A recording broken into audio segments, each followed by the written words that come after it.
Actually ব্যাপারটা হচ্ছে যে ওয়েদার সিস্টেমটা আপনাদের বলা দরকার। সেটা হচ্ছে ভূপৃষ্ঠ থেকে 5.8 কিলোমিটার, ভূপৃষ্ঠ না, সরি, সমুদ্রপৃষ্ঠ থেকে 5.8 কিলোমিটারের উপরে আপনার একটা উত্তর দক্ষিণ ওরিয়েন্টেড একটা ট্রাফ লাইন আছে। সেই ট্রাফ লাইনটা 84 ডিগ্রি নর্থ ল্যাটিচিউড দিয়ে, 84 ডিগ্রি নয় ইস্ট আপনার লংিটিউড বরাবর আছে, এবং সেটা অনেক সাউথ পর্যন্ত বিস্তৃত হয়েছে 15 ডিগ্রি নর্থ। তার ফলে এই জিনিসটা অ্যাকচুয়ালি খুবই ফেভারেবল। কিসের জন্য ফেভারেবল? যে লো লেভেলে আমাদের এরিয়াতে আর কি, মেনলি গাঙ্গেয় পশ্চিমবঙ্গতে আপনার ময়েশ্চার কনভার্জেন্স হওয়ার ইনকারশন হওয়ার যথেষ্ট সম্ভাবনা আছে, এবং কনভার্জেন্স হওয়ার সম্ভাবনা আছে। As a result of which এই পুরো জিনিসটাই হচ্ছে খুবই ফেভারেবল আপনার থান্ডারস্টর্ম হওয়ার জন্য। এই কারণে আপনারা দেখতে পাবেন সপ্তাহের প্রায় প্রতিদিনই পশ্চিমবঙ্গের জেলাগুলোতে আপনার বিক্ষিপ্তভাবে হলো দু এক জায়গাতে থান্ডারস্টর্ম উইথ লাইটনিং রেন হচ্ছে, মেবি মডারেট। এবারে রেনফল ফোরকাস্ট আজকের উত্তরবঙ্গের সব জেলাতেই ফেয়ারলি ওয়াইড স্প্রেড রেনফল বলা হয়েছে। এগুলো সবই ইন্টেন্সিটি ওয়াইজ এগুলো সবই হচ্ছে হালকা মাঝারি, আর স্পেশাল ডিস্ট্রিবিউশন হচ্ছে অনেক স্থানে আপনার বৃষ্টি হওয়ার সম্ভাবনা রয়েছে। আর দক্ষিণবঙ্গের ম্যাক্সিমাম জেলাতেই আপনার ফেয়ারলি ওয়াইড স্প্রেড রেনফল হওয়ার সম্ভাবনা আছে। অর্থাৎ অনেক জেলাগুলির অনেক জায়গাতেই হালকা মাঝারি বৃষ্টিপাত হওয়ার সম্ভাবনা আছে। কেবলমাত্র কয়েকটি জেলা বাদ দিয়ে, সেটা হচ্ছে বর্ধমান, বাঁকুড়া, হুগলি, হাওড়া এবং কলকাতা। এই জেলাগুলিতে বৃষ্টিপাতের স্পেশাল ডিস্ট্রিবিউশনটা অতটা নেই, একটু কম আছে। কিছু কিছু জায়গাতে হালকা মাঝারি বৃষ্টিপাত হতে পারে আজকে মানে আগামীকাল সকাল 8:30 পর্যন্ত।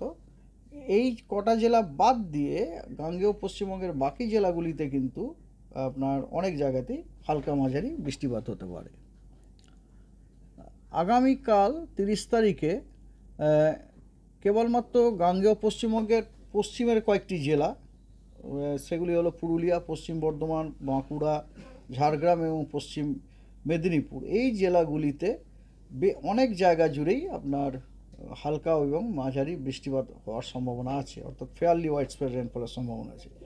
আর এই জেলাগুলি বাদ দিয়ে পশ্চিমবঙ্গের অন্যান্য সমস্ত জেলা, উত্তরবঙ্গ, দক্ষিণবঙ্গ, সব জেলাগুলিতেই আপনার কিছু কিছু জায়গায় হালকা মাঝারি বৃষ্টিপাত হতে পারে। কোনো জায়গাতেই ভারী বৃষ্টির সম্ভাবনা নেই। 1 তারিখে দক্ষিণবঙ্গের সব জেলাগুলিতেই অনেক জায়গায় হালকা মাঝারি বৃষ্টিপাত হওয়ার সম্ভাবনা রয়েছে, এবং উত্তরবঙ্গের সব জেলাগুলিতে কিছু কিছু জায়গায় হালকা এবং মাঝারি বৃষ্টিপাতের সম্ভাবনা আছে।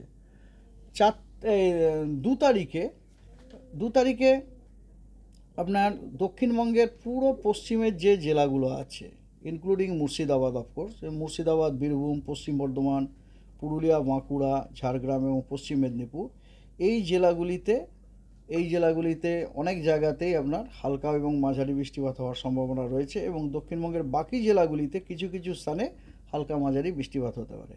আর উত্তরবঙ্গেরও প্রায় সবকটি জেলাতেই আপনার অনেক স্থানে হালকা মাঝারি বৃষ্টিপাত হওয়ার সম্ভাবনা আছে। কেবলমাত্র কালিম্পং, আলিপুরদুয়ার এবং কোচবিহার, এই 3টি জেলায় কিছু কিছু স্থানে হালকা মাঝারি বৃষ্টিপাত হওয়ার সম্ভাবনা রয়েছে। 3 তারিখে বৃষ্টিপাতের আপনার স্পেশাল ডিস্ট্রিবিউশন অনেকটা কমে যাচ্ছে।